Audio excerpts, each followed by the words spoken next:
स्वागत है आपके अपने यूट्यूब चैनल एडुमेंटाई और एजुकेशन मेंटोर में। Hope you are doing well. So अभी हम आपके सामने एक नई इन्फॉर्मेटिव वीडियो लेकर आए हैं जिसमें हम डिस्कस करने वाले हैं आने वाले काउंसलिंग के शेड्यूल के बारे में। सेकेंड राउंड सारी स्टेट के कंप्लीट हो चुके हैं। अगर हम रिजल्ट्स देखते हैं सेकेंड राउंड के काफ़ी अनएक्सपेक्टेड एंड शॉकिंग रिजल्ट्स थे, स्पेसिफिकली यूपी जहाँ पर कट ऑफ काफ़ी ऊपर चला गया। सो अब क्या है थर्ड राउंड का स्टेटस, कब थर्ड राउंड के शेड्यूल्स ओपन हो रहे हैं, तो हम बात करेंगे थर्ड राउंड की शेड्यूलिंग को लेकर। सबसे पहले मैं यूपी के बारे में बात करना चाहूंगी।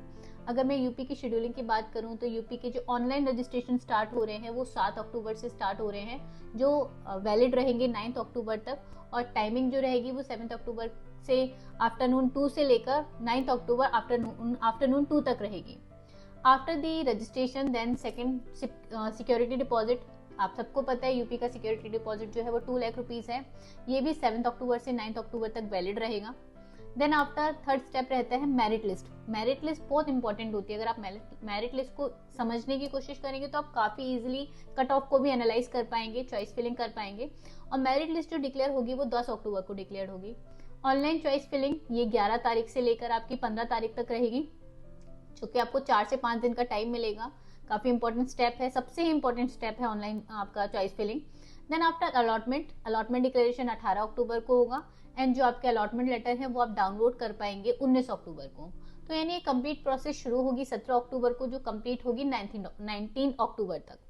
आप अगेन अगर आपको सीट नहीं मिल पाई है तो पहले सीट मैट्रिक्स को देखिएगा, उसके अकॉर्डिंग ही अपनी चॉइस फिलिंग कीजिएगा। अपार्ट फ्रॉम दैट यूपी में एक नया स्टेटस भी अपडेट हुआ, that is about the new seats. तो यूपी के कॉलेज जो है जिसको आप जानकारी रखते होंगे, आपका गोरखनाथ कॉलेज मेडिकल कॉलेज जो है, इसमें आपकी नई 50 सीटें एड ऑन हुई हैं। जो फर्स्ट एंड सेकेंड राउंड में 50 ही सीट आई थी, बची हुई रिमेनिंग सीट 50 आपकी थर्ड राउंड में पार्टिसिपेट करेंगी। So it's all about UP. ये यूपी का स्टेटस है।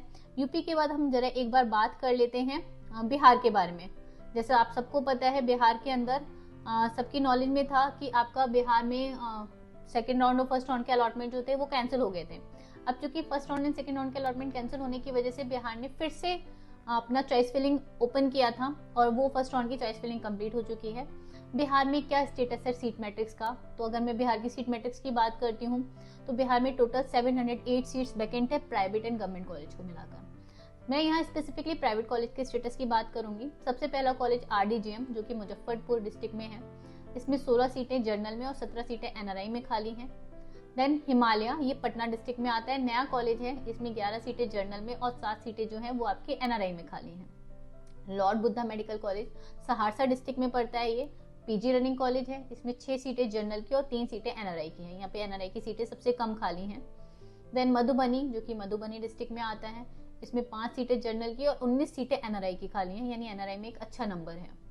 नेताजी आपका बेता डिस्ट्रिक्ट में आता है ये कॉलेज, इसमें 17 सीटें जनरल की और 11 सीटें NRI की खाली हैं। श्री नारायणा ये सहरसा राम डिस्ट्रिक्ट में आता है, इसके अंदर 12 सीटें जनरल की और 20 सीटें NRI की खाली हैं। Katihar medical college Katihar district के अंदर PG रनिंग अच्छा कॉलेज है, 10 सीटें जनरल की और 15 सीटें NRI की खाली हैं। नारायणा मेडिकल कॉलेज आपका ये जो है ये सहरसा राम डिस्ट्रिक्ट के अंदर आता है, बिहार के अच्छे कॉलेजों में काउंट किया जाता है। इसमें 14 सीटें जनरल की और 14 ही NRI की सीटें वैकेंट हैं। लास्ट कॉलेज है आपका माता गुजरी, ये आपका सिख माइनॉरिटी कॉलेज है, PG रनिंग कॉलेज है, काफी टॉप मेडिकल कॉलेज है। इसमें आपके 2 सीटें जनरल की और 14 सीटें NRI की खाली हैं। तो इस तरीके से बिहार का स्टेटस है सीट मैट्रिक्स का। Apart from the Bihar we have one more thing that is about to be the all India. All India ने अभी तक अपना शेड्यूल नहीं इशू किया है, लेकिन ऑल इंडिया ने रेजिग्नेशन के रिगार्डिंग अपना एक नया नोटिस निकाला है, जो आज ही निकाला है। और उस रेजिग्नेशन नोटिस में उसने क्लियर कर दिया है कि जिनको फर्स्ट राउंड में सीट अलॉटेड हुई थी और वो अपनी सीट उन्होंने सेकेंड राउंड में अपग्रेड नहीं डाला और वो अपनी सीट रिजाइन करना चाहते हैं, तो वो 6 तारीख तक अपनी सीट को रिजाइन कर सकते हैं। देन आफ्टर सेकेंड इन्होंने स्टेटस डाला जिन्होंने सेकेंड राउंड में पार्टिसिपेट किया। सेकेंड राउंड में पार्टिसिपेट करने के बाद अगर वो अपनी सीट को रिजाइन करेंगे, जो फ्रेशली अलॉटेड कैंडिडेट हैं जिन्होंने सेकंड राउंड में पार्टिसिपेट किया है, वो अपनी सीट को रिजाइन करना चाहे तो वो अपनी सीट को रिजाइन कर सकते हैं, जो भी स्टिपुलेटेड टाइम है, जो गिवन टाइम है। अगर आप गिवन टाइम के बाद रिजाइन करोगे तो आपका जो सिक्योरिटी अमाउंट है वो फॉरफिट हो जाएगा। तो यहाँ पर रेजिग्नेशन के रिगार्डिंग एक नोटिस दिया गया है। ये रेजिग्नेशन 4 तारीख यानी आज से स्टार्ट हुआ है और 6 तारीख तक वैलिड रहेगा। 6 तारीख में ये आपका रेजिग्नेशन जो है वो 6 PM तक वैलिड रहेगा। अगर आप उसके बाद रेजिग्नेशन के लिए जाओगे तो आपकी अमाउंट, या आपने नहीं किया होगा तो आपकी अमाउंट फॉरफिटेड हो जाएगी। सो जो भी स्टूडेंट अपनी सीट रिजाइन करना चाहते हैं वो according to the schedule time table के अकॉर्डिंग अपनी सीट को रिजाइन कर सकते हैं। सो ये थर्ड राउंड के कुछ स्टेटस हैं। कर्नाटका का आपको पता ही है, कर्नाटका का थर्ड राउंड स्टार्ट हो चुका है। कर्नाटका ने थर्ड राउंड में न्यू रजिस्ट्रेशन ओपन नहीं किए। एज वेल एज कर्नाटका ने एक नया अपग्रेड लिया कि अगर आप मॉपअप राउंड में पार्टिसिपेट कर रहे हो तो आपको काउंसलिंग फीस आपकी ट्यूशन फीस के इक्वल ही पे करनी पड़ेगी। तो those candidate who are ready to take the seat in Karnataka only participate in Karnataka. So ये हर स्टेट के अंदर अपग्रेड आ रहा है। और जहां तक है इंडिया में काउंसलिंग का जो प्रोसीजर है वो आने वाले 15 से 20 दिन के अंदर खत्म हो जाएगा, क्योंकि ऑलरेडी काफी लेंथी जा चुका है। सो अगर आपको कोई भी क्वेरी रहती है, आप किसी भी इन्फॉर्मेशन के बारे में हमसे कनेक्ट होना चाहते हैं तो दिए हुए नंबर पे आप हमें कनेक्ट कर सकते हैं।